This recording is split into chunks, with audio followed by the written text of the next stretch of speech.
नानाभाऊ पटोले यांना दिवसभरासाठी सस्पेंड करत आहे।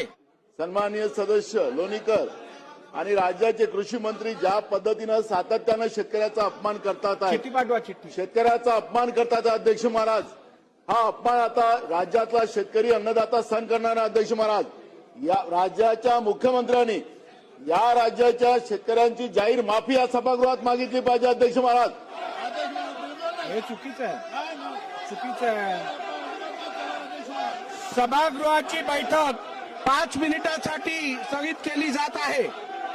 नानाभाऊ पटोले या सभागृहाचे माजी अध्यक्ष राहिलेले आहेत। ते अध्यक्ष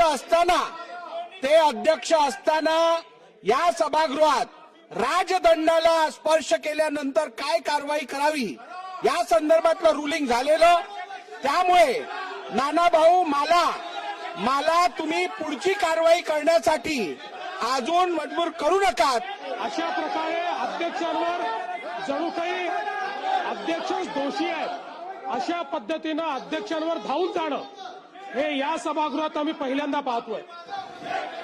सभागृहाचं कामकाज नियमित चालण्यासाठी मी विधानसभेचा अध्यक्ष म्हणून माझ्या अखत्यारीत नानाभाऊ पटोले यांना दिवसभरासाठी सस्पेंड करत आहे।